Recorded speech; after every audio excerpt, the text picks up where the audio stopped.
History repeats itself. Kat Hannah. I got a lot of shit. And I was really blown away by how bad it was for women musicians. And, that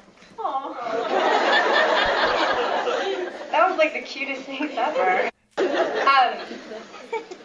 Guys would throw stuff at me. I had a AC/DC cover band, a lead singer for AC/DC cover band, come up to me and tell me that because I was in a band with two girls, we were a novelty act.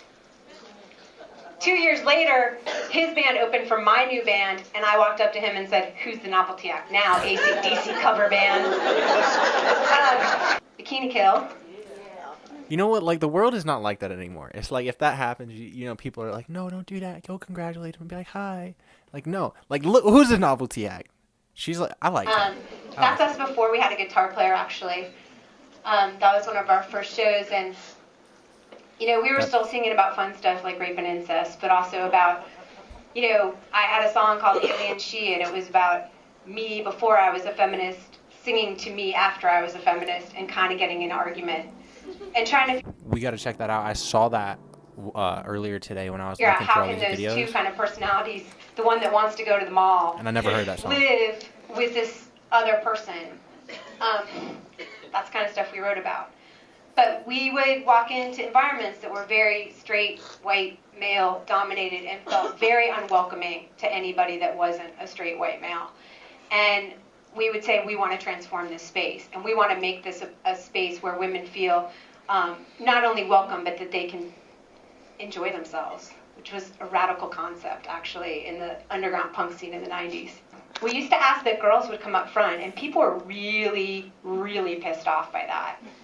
They're just like, that's totally fucked up, that's so separatist, and we're like, so what? It's like, it's one show. I mean, there's so many spaces that I walk into that are total male spaces that I feel unwelcome in. Why can't there be one space where it's like the girls are the priority, the women are the priority? What is so freaky about that? And also, we were selfishly trying to build a community, so we. You think people would say the same stuff about that today? Like if an Olivia Rodrigo, someone huge, right, like said something like that, was like, girls to the front. You think they'd make it like a she separatist kind of thing? To the show, and we did it, and in a lot of cases it worked. And some of the girls that hated our bands so much and thought we sounded like crap are the ones who started the best bands. I think that's pretty interesting. Again, it was pre-internet, so we used to actually hand out the lyrics at every show. We would have not a good sound system like you guys have here, and people couldn't understand what we were singing, and it was really important to us that people understood what the lyrics were, and that they were about rock. Wait, that's amazing. Okay, so they just didn't have good equipment, so she just handed out, well, I guess like when they came in probably, just gave everybody a sheet with the lyrics handwritten on them. Like printed probably. But feminism. You know, I saw a video of her talking about like printing back in the day, that it was like, I forget what she said. It was like 25 cents or something. She's like, yeah, it was 20 cents to get our zines printed in black and white, and it was like 25 cents to get them in color, something like that. But also we kind of wanted girls to know it wasn't a mirage. Because I knew if I walked in and saw a radical feminist band in 1992, I would be like, did that happen? Especially if I've been drinking a little. And then you find this weird flyer in your pocket. You know what? That would be, yeah, like that's a good idea. I feel like artists should do that. Like you're going home with a flyer of the lyrics, or like, it's like memorabilia. The next day and you're like, that really happened.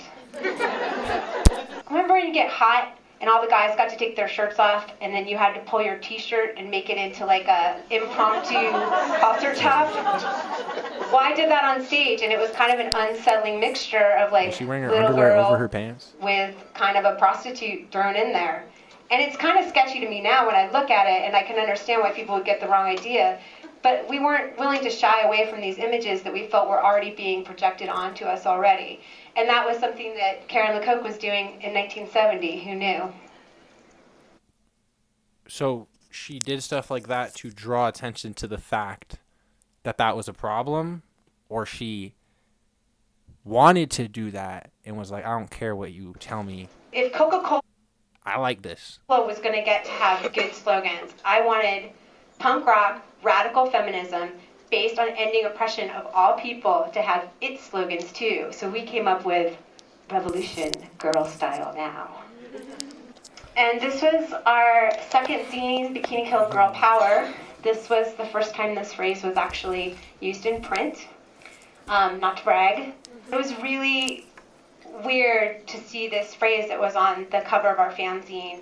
I have that zine cover in my camera. Spice Girls and random t-shirts and you go, like, you know what I mean, like bumper sticker or whatever. And what is this the thing that happened in our punk rock scene, which was growing and growing, and there was much more participation by the time our second fanzine happened, was that conversations about the co-optation and about the appropriation took over and really made it so people weren't having productive discussions about homophobia and race and class anymore. We were all talking about appropriation. And when I look back on it, I see how conversations about people getting ripped off or who's copying somebody else or who's making money off of this, they're conversations we need to have, but I think we need to have them for 45 minutes and then move on. And in our case, in our kind of punk rock scene, it just languished and languished and languished, and I think it was one of the reasons why things stopped moving forward. We went around to shows with a clipboard and we got people's phone numbers. Sorry, I'm going to rewind that. Revolution. The phrase was actually used in print. And random t-shirts and you go. It was really weird to see this phrase that was on the cover of our fanzine become Spice Girls and random t-shirts. I see what she's saying. People getting ripped off or who's copying somebody else or who's making money off of this. So the media and people try to kind of spin their thing. So they were trying to be like, okay, there's a real problem here. Like she said, all this stuff, like girls not being empowered for real. And then they took it and were like, yeah, for sure. Girl power. And made it something like way lighter, and it wasn't going to be as effective that way. I think it was one of the reasons why. And then they took the Riot Grrrl, their whole thing, and like kind of dismissed all the things they were doing to push forward feminism, and just talked about she's copying Courtney, Courtney's copying her. We went around to shows with a clipboard and we got people's phone numbers and we said, is anybody interested in coming to all-girl meetings? And some people signed up, and then we called them and we all met at a punk house and we just started talking. And it later became called Riot Grrrl. Sunday at Duport Circle, 10:30, girls and boys come together to talk about ending sexism. Girl-powered bands and performers will rock your world. And became kind of a group, and it spread like wildfire all around the country, and then to the UK and Malaysia and China. This was from Riot Grrrl Norman, Oklahoma. It lasted till 1998. They met in a library. This was Riot Grrrl Press. There were several Riot Grrrl presses, and it was basically girls Xeroxing each other's fanzines and getting them out into the world. Oh my God, okay. And this is She for real just started a movement. Imagine if this was today. I don't know if it would work today, something like this. Like, right, the internet kind of messes stuff like this up. Like, I don't know if you can get a movement this powerful. It'll just turn into a trend, you know? Like, favorite thing that I own. It's actually in the archive now, but it is 4 pages. Or get overshadowed. Typewritten, and all of them are different Riot Grrrl groups. And this was dang. From the so just a bunch of people around the world who are like, I like that movement. Let me just go to my college campus and to my library, to my local library, and assemble a group of like-minded feminists. 90s. This is how many groups existed. And we didn't have the internet. We did everything through the mail. And when I think about that, and I think about people today, how much we could do, just one person giving another person permission, and then it's spreading and spreading, it makes me pretty excited. It makes me like the internet more than I sometimes do. Our whole thing about being in a band was trying to create feminist community through what we were doing. And when all of a sudden, if you're an artist or an activist in whatever field, you start getting set apart from the people who you most need to be kind of activated with you, it's a really complicated situation.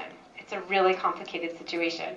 And it ended up getting really hard to be the girl from Bikini Kill, or the feminazi from Bikini Kill, the man-hater from Bikini Kill. I was either not feminist enough, not the right kind of feminist, too feminist. a sellout. They don't like your music. That, you can't wear lipstick. Da da da da da. There are so many expectations, and I also, as an artist, felt like I had to try to write a feminist anthem every time I sat down to write a song. And I just wanted to write some love songs because I was really in love with someone. And I wanted to start sampling and making electronic music because I was really bored with like the 3-chord punk rock thing. So I started a new band by myself with nobody else in it so I could be a total control freak. And it was called Julie Room. That's how it... And I also went back and then she made the song Armageddon, which is not a love song. Read a bunch of second wave feminist stuff because I thought I knew it all, but I didn't really know anything. And what I realized was that feminists in the 70s who got famous for their writing or their activism, or, Gloria Steinem, how famous she got, they all took an enormous amount of shit, and they had really interesting ways that they navigated their way through it. And so I just poured through it and said, hey, again, the same way I found out that sexism wasn't my own personal affliction, I also realized being a community builder who gets set off from your community was also not my own personal affliction. And I was able to kind of work through it. The other thing that was happening when we first started in 1999 was that band NSYNC was on TV all the time. And I remember watching an NSYNC performance, and they had costumes, and they had video behind them, and they were you can't have that. You're an underground punk rock feminist artist. People are totally gonna be totally pissed if you do that. And then I said that's exactly what I should do then. And we made all the beats, we did all the production ourselves, and it was on the backing tracks, and then we would play a little bit of guitar or clave or keyboard or whatever over it. And part of the idea was we were thinking about notions of authenticity and how people are that's fake, that's real, that's fake, that's real. And when you're a woman in a band, there's this whole idea that before you can even step on the stage, you better know how to play guitar like Stevie Ray Vaughan. Because you are going to get so harshly criticized. The thing I realized early on is that it doesn't matter if you play like Stevie Ray Vaughan. You're still going to get harshly criticized. You have to... Dude, it's like that thing they say in basketball. Gilbert Arenas said this, right? He's sometimes the game is rigged, okay? He's the refs rig the game. He's sometimes, they need LeBron to go to the finals. So in certain scenarios, if you need to win the game by 1 point, you really need to win by 5 points, if that makes sense, right? So it's for her, she basically, she has to be better than the boys, right? To even get a lick of credibility. She's getting criticized on a much harsher scale. So you might as well just do whatever the fuck you want. And I wanted to be in a band that was a feminist version of NSYNC, and so that's what I did. And I really hope that other girls and women and men who are interested in feminism can also realize that it belongs to all of us, and that we can turn it into something that makes sense to us. It doesn't have to be all one thing. Your feminism doesn't have to be my feminism, and my feminism doesn't have to be your feminism. I haven't played a show in 5 years, and during that time, these girls got really interested in what we were doing back in the 90s, and they started putting together these concerts and stuff where they are playing covers of our songs and songs by other female-fronted bands. And on top of it, they started this thing called the International Girl Gang Underground. And they just put out this fanzine, I just got it last week, and it has sections like histories and critiques. But what they're doing is they're looking through the stuff that we did, and they're analyzing it, and they're saying what they think sucks about it and what they think is cool, and they're trying to take over what we did and make it make sense to them. And that just makes me feel, even when they say I'm a jerk, it makes me feel totally loved and respected to not just have people, Wait, what the stuff that we did this week. And it has sections like histories and critiques. They started this thing called the International Girl Gang Underground. And they just put out this fanzine, I just got it last week. And it has sections like histories and critiques. But what they're doing is they're looking through the stuff that we did, and they're analyzing it, and they're saying what they think sucks. Women in bands who are wearing their what do you call it, their influences on their sleeves, and the influences are other female musicians, and I find that really, really exciting. That you have a band like the Youngbloods that were completely influenced by the Raincoats, and you can hear it in their music, but they've made it into something new. And to me, that's a really exciting idea, because there was a time period, there's been a lot of time periods, where you wanted to be like, I wasn't influenced by any women. And I don't play with other women, and I don't want to share a stage with other women. So it's really exciting for me to see these young female bands starting up. I feel like the newer generation shows a lot of love. It really helped me to see if, like, productive, what do you call it, critique is when people give you an option of how you can get better at something. But if people just straight up say you suck, you can't do anything about that. And if that's the kind of messaging that you're getting from people, you just have to, like, stay strong and be like, I don't care what you say. Thank you. Yeah. Thank you guys so much for staying. Listen to her speech today. I dance around this fucking fire.